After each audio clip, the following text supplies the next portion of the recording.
aqui no Papo de Professor. A professora Anne já esteve comigo em algumas outras oportunidades.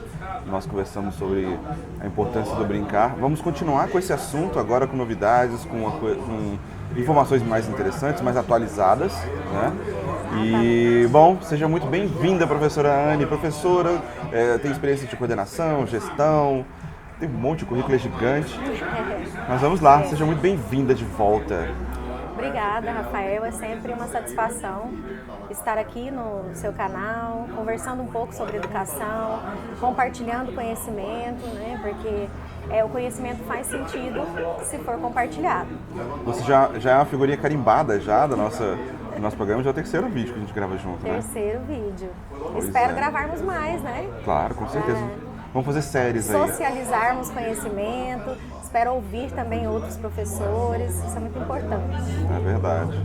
Bom, vamos voltar então no assunto, a importância do brincar. A gente está num momento meio delicado, que é a volta de uma pandemia, as crianças voltaram, inclusive a gente teve relatos de que voltaram mais violentas, que voltaram mais ansiosas. E às vezes os pais queriam fazer coisas, tentaram, não vou nem culpar os pais não, eles tentaram fazer em casa, mas, é claro, eles não são professores. Exatamente, Né? Rafa. Bem no início mesmo da pandemia, em 2020, ali em meados, né, do mês de março, quando nós tivemos esse desafio de pedir esse apoio para as famílias, nós encaminharíamos, teríamos aulas online, atendimento via aplicativo de conversa, de bate-papo. Nós pedimos a solicitação que as famílias acompanhassem um pouco mais próximas, né, dos educandos, esse ato mesmo, né, de construção do conhecimento. Nós entendemos que ninguém dorme pai e acorda professor, né, nem mãe e acorda professor.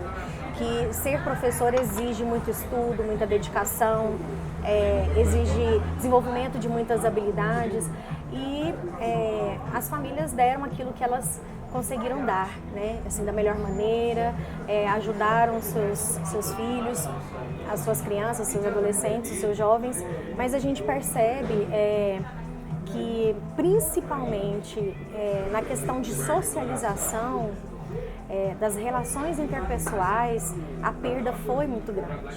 Né? Ficar distante da escola, que é um espaço de atravessamentos, é uma realidade que eu diria cruel.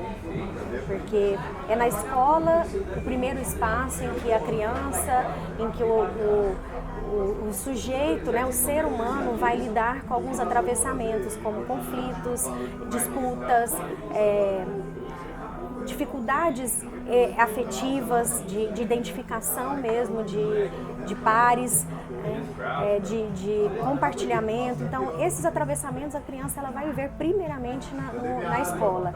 E quando ela é retirada bruscamente da escola, desse espaço de atravessamentos, de socialização, a perda é muito grande. Com certeza, a gente viu então que escola não é só passar conteúdo, porque a gente estava ali com um computador na frente, o professor passando o conteúdo, e o aluno ouvia, às vezes não, às vezes saía, porque é difícil manter uma criança na frente do computador. Exatamente. Né? E não tinha aquele momento em que o aluno conversava com outro aluno. Aí é bem mais difícil, né? Porque assim, por mais que a criança ela tenha essa percepção, né, do gestual, dos movimentos, muitas famílias preferiam manter, por estarem nas suas casas, né, a câmera fechada. A gente pedia, né, para manter a câmera aberta, mas isso muitas vezes não era possível. Então, essa inter-relação, essa conversa, esse bate-papo, por mais que em alguns momentos ele fosse promovido ali, né, pela professora, pelo professor, ele era diferente, né? Saber se portar num ambiente virtual, né, se colocar como aluno, como educando num ambiente virtual, é difícil para um adulto, para uma criança é muito mais. Então, assim, as crianças tiveram que aprender, né, a se colocar, assim, foi foram momentos muito difíceis, elas aprenderam, mas também deixaram de exercitar a socialização, essa vivência no mundo real, né? Sair do ambiente virtual para o real tornou-se muito difícil para a criança, né? Então ela voltou sim para a escola, para o ambiente da escola, ainda tendo que aprender ou reaprender a se colocar nessas inter-relações de modo real. E é engraçado que hoje, depois daquele nosso último programa que a gente falou sobre a importância do brincar, hoje, pós-pandemia, fica ainda mais evidente a importância do brincar e o direito de brincar. Ainda mais evidente, né? Assim, brincar é um direito garantido por alguns documentos, né? Por vários documentos importantes, inclusive, né, o Estatuto da Criança e do Adolescente prevê esse direito. E apesar, Rafael, de ser um direito, ele ainda é negligenciado. Infelizmente, na sociedade contemporânea, ele ainda é negligenciado. Como? Por exemplo, as famílias têm cada vez mais ocupado as crianças, né? Nos ajude a não errar. Então, vamos lá. Ocupado as crianças com atividades, muitas atividades. Eu até compreendo porque o mundo contemporâneo ele traz essa realidade, né, para as famílias, o mundo competitivo. Então eu tenho que preparar o meu filho, a minha filha para o mundo profissional. Então o ato de educar, o conhecimento acadêmico, ele se sobressai em relação a outros conhecimentos que eu diria que são tão ou mais importantes do que o conhecimento acadêmico para se colocar humanamente no mundo. Então as crianças estão mais ocupadas e não sobra tempo para o brincar. O brincar é visto como uma atividade secundária, uma atividade com menos valor, uma atividade supérflua. E, na verdade, é brincando que a criança se coloca no mundo, é brincando que ela exercita características de seres humanos, né? Característica social, afetiva, cognitiva, motora. Então, é notório quando você vê um adolescente que tem uma dificuldade no correr, uma dificuldade visoespacial, você percebe que ela não foi uma criança que brincou. Ela ou brincou pouco, ela foi privada do brincar, porque apresenta essa dificuldade motora. E além da dificuldade motora, dificuldade de socialização, de articulação, de resolução de conflitos, porque é assim que a criança se coloca no mundo. É no brincar que ela imita o mundo adulto, né? Que ela percebe a família, né? Os seus familiares buscando resolução de problemas que ela não participa ainda, mas que no brincar é possível, porque ela exercita a imaginação. Ou seja, não é uma coincidência de que a maioria das crianças, se você perguntar assim, qual é a aula que você mais gosta, ela fala assim, educação física. Exatamente. É a aula mais esperada da semana, né? Eu costumo Tem socialização, falar. Eles correm, eles brincam juntos. Claro, eu tô falando do brincar, mas no sentido pedagógico da palavra mesmo, dando todo o valor ao professor de educação física, né? E mostra que para fazer educação física, para ser professor de educação física, precisa estudar também. Precisa estudar porque ali são várias habilidades que estão sendo desenvolvidas, né? Dentro da habilidade humana motora que nós temos, são várias habilidades que precisam ser trabalhadas e que nos ajudam também em outros desenvolvimento acadêmico em áreas específicas, né? Áreas do conhecimento específicas. Mas o que eu quero trazer de relevância para esse tema do brincar é o brincar livre. É aquele brincar livre que não acontece apenas na família, mas também na escola. Ele é muito importante. A gente sente muito quando a gente percebe que as escolas estão cada vez mais diminuindo o tempo do recreio.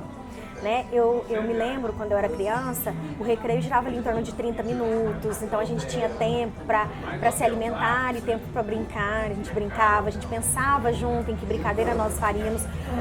Cada vez mais o recreio tem sido encurtado, tem sido diminuído. E o recreio, além da educação física, é o momento mais esperado. É verdade. A gente vê que nesse mundo VUCA, né, que a gente chama de mundo VUCA, o resultado está sendo muito esperado. Então isso acaba deixando um pouco de lado a humanização da criança. A humanização. E é algo extremamente importante, porque conhecimento algum vai ser exercido sem sermos humanizados. Então fala um pouquinho pra gente sobre a importância dessa humanização. Vamos colocar na cabeça dos gestores, dos diretores, dos coordenadores, a importância dessa humanização. Pois é, Rafa. O que acontece? Conhecimento acadêmico algum vai ser exercitado, vai ser trabalhado, vai ser desenvolvido se eu não me tornar humano. Então, a educação, ela tem um cunho maior na nossa sociedade, mercadológico, né? Então, forma-se, estuda-se para se tornar um profissional. E esquece que uma das maiores funções da educação, funcionalidades da educação é humanizar, né? Então, nós nos humanizamos através da educação. E aí, isso já diria muita coisa se nós pararmos para refletir quais são as características dos seres vivos humanos que são diferentes dos outros seres vivos. A capacidade de se relacionar com o outro, a necessidade de se relacionar com o outro. E aí, quando você me diz que as crianças voltaram para a escola agora e apresentaram uma dificuldade, tiveram que reaprender a se colocar no mundo presencial, no mundo do aprender presencialmente, é justamente isso. Elas trouxeram com elas aquela quantidade de horas que elas ficavam em frente às telas e trouxeram as características da socialização virtual para o presencial. A socialização virtual, ela é distante, ela é mais individual. Muito individual, né? Porque os alunos só veem os rostinhos dos colegas e não conversam. Isso. Ela é decidida por si, né? Eu não preciso consultar o outro, muitas vezes, para me relacionar ali dentro desse mundo virtual. E no presencial não é assim que funciona. Não, porque na verdade, quando o aluno está aprendendo pelo computador, ele se enxerga como você falou, bem individual. Isso. E quando ele vai para a escola, ele é parte de um organismo. Ele é parte de um organismo. E nós somos seres sociais, né? Então, quando a gente fala que o brincar, ele é primordial porque ele ajuda nesse processo de humanização, é justamente nesse sentido, exercendo características de seres humanos, características de sociabilidade, né, de afetividade, é que ele se coloca presente no mundo. E o brincar promove isso. Quando a gente pergunta para a criança, né, você gosta de brincar? Ela te olha como se isso fosse algo assim, como? Essa pergunta não faz sentido. Claro que eu gosto de brincar, Lógico. né? Porque brincar é parte da infância, né? A gente compreende a infância a partir do brincar. Não tem outra forma de ser. E aí você pergunta, mas por que você gosta de brincar? E aí a criança te responde, né? Em uma certa oportunidade, uma criança me respondeu, porque lá, na hora que eu brinquei, por exemplo, que eu era um super-herói e eu estava capturando uma pepita, né, de outro super-herói, e isso foi possível por quê? Porque eu imagino, né? Eu tive imaginação. Então, a criança, ela nos ensina muito. Se o adulto não compreende a importância do brincar para a criança, basta sentar um pouquinho e contemplar esse brincar. É conhecer a criança, é buscar o tempo dela, respeitar esse tempo a partir do brincar. Então não tem outra forma de conhecer a criança se não for a partir do brincar. Quando eu paro para contemplar esse brincar, seja um professor na hora do recreio, seja a família num parque, que ela vai observar quais ações a criança tem para se colocar presente no mundo, como ela articula e chega, se aproxima de uma criança desconhecida e convida para brincar. É tão natural isso para ela, mas se ela deixa de exercer esse brincar, ela vai deixar de desenvolver essas habilidades e esse processo de humanização tão necessário. Principalmente agora com a BNCC, o que mais importante do que o conteúdo que você está passando é a habilidade que vai ser desenvolvida para esse conteúdo. Né? Então você conseguir conhecer a criança, adentrar no universo da criança e trazer coisas do universo da criança mesmo, para que ela possa desenvolver as coisas que a gente já quer que ela faça isso em sala de aula, isso ajuda muito mais, né? É mais fácil de internalizar para a criança. Exatamente, Rafael. Eu digo muitas vezes para alguns professores que trabalham comigo que seria muito mais fácil, né, para o professor manter ali o aluno atrás da mesinha por 4 horas e meia, lendo textos, escrevendo, perguntando sobre questões culturais, do que fazer uma vivência para essa criança, né, organizar o tempo e o espaço para essa vivência. Isso seria mais fácil, mas o mais proveitoso a qualidade seria maior se a criança pudesse construir esse conhecimento, exercitar esse conhecimento que foi previamente visto nos livros ou trazer previamente a partir do brincar esse conceito, esse conhecimento e depois ir para o livro, se ela tivesse esse direito inserido, né, esse direito de brincar respeitado também e prioritariamente na escola. Eu compreendo a infância a partir do brincar.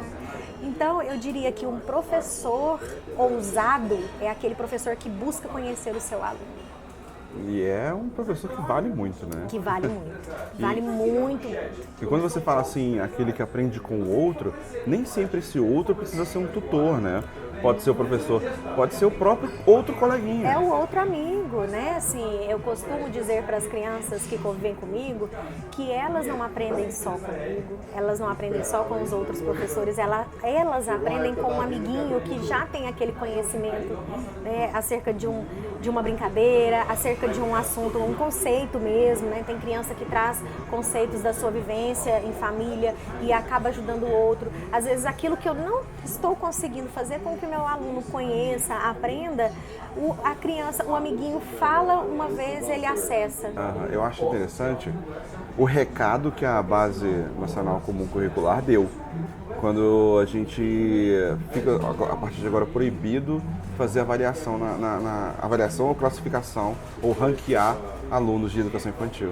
Quando colocou isso no BNCC, já foi o recado, né? E quando eu falo que o professor é ousado quando ele busca conhecer o seu aluno, é justamente nesse aspecto.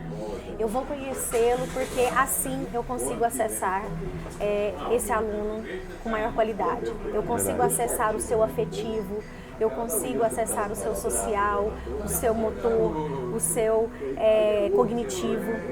Então, quando o professor prepara o tempo e o espaço, claro que eu tenho que disponibilizar materiais que não vão colocar em risco, né, a integridade física da criança, eu vou ser o observador, mas aquele observador não participante. O brincar livre, ele exige isso. Então, disponibilize materiais, né, diferentes, cabo de vassoura, caixa de papelão, elementos da natureza, né, de preferência que seja, né, em meio à natureza. Disponibilize esse material, mas fique só de observador. Não interfira, né? Muitas vezes a gente tem esse desejo, essa vontade de ir lá e falar, não é assim, mas é importante que a criança construa e descubra no brincar esses conceitos, essas potencialidades dela, potencialidade motora, que ela aprenda com o outro, né? Um movimento diferente. Então, quando o professor se coloca nessa posição de observador, ele passa a conhecer o seu aluno. E a criança procura o professor. Sim. Quando ele está ali, ele vai lá e compartilha, olha o que eu descobri. Né? Tem criança que traz para você um bichinho que ele descobre no pátio da escola, uma folha diferente de todas aquelas outras folhas que tinha ali na escola. Porque ele brincando livre, ele está se colocando no mundo. E o professor precisa explorar certas características que a criança tem, né? A criatividade, joguei o negócio fora, a criatividade e a capacidade de socialização da criança são coisas fenomenais. A gente vê que, por exemplo, na fila de banco, se a gente fica na fila de banco durante 5 horas ali, a gente vai ficar 5 horas na fila de banco sem falar com ninguém. Exatamente. Agora, se tiver uma criança, e se tiverem 2 crianças, elas já viram as melhores amigas e saem para brincar o tempo todo. Exatamente. E a gente acaba perdendo isso, né? Por que a gente perde? Acho que a gente tira isso das crianças, né? Sim. Eu diria que a gente nasce com esse desejo do prazer, né? Freud fala sobre isso, né? Que a gente já nasce com esse prazer intrínseco e o brincar, ele traz o prazer para a criança e eu diria que nós somos seres brincantes e desde, né, assim, do nascimento e por muito tempo. Quando a gente se depara com um adulto mais brincante, é aquele adulto que realmente exercitou o brincar e que ele acha interessante, ele acha bacana ainda hoje fazer essa brincadeira. E que é taxado como aquele que não cresceu. Exatamente, né? Mas ainda bem. Exatamente. Mas o que acontece? Essa infância que a gente olha hoje é a infância que ela surgiu no início, né? Em meados do século XX. Porque a criança, ela era vista na história da humanidade, lá nos primórdios da humanidade, ela era vista como um adulto em miniatura. Exato. Né? Então, o conceito de infância, ele foi mudando ao longo do tempo. E esse que nós temos na contemporaneidade, esse olhar com direito garantido de brincar, né, com teorias psicológicas, filosóficas, sociais, antropológicas, é desse olhar do século XX para cá. Né? Então, a criança que tem o brincar como direito, que tem a possibilidade de desenvolvimento, de humanização a partir do brincar, é um olhar contemporâneo. Mas a contemporaneidade também trouxe, né, a competitividade.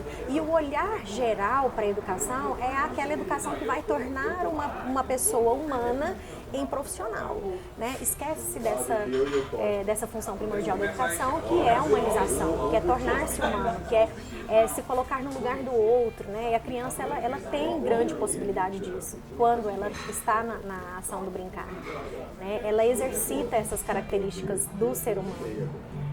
Ela aprende a articular, a combinar, ela pode colocar a sua opinião. Se a criança é uma criança que não brinca, ela vai se tornar um adulto inseguro, um adulto que não desenvolveu uma capacidade de liderança, de criatividade para resolução de problemas, porque a gente sabe, se a gente para refletir, a gente vê que para resolver problemas a gente precisa exercitar a criatividade. É aí que o professor precisa ver o aluno que ele está criando, né? A criança que ele está criando, porque às vezes para ele a criança perfeita é aquela que fica ali na frente, que não faz pergunta, que faz as tarefas todas que o professor pede, que não mexe no celular.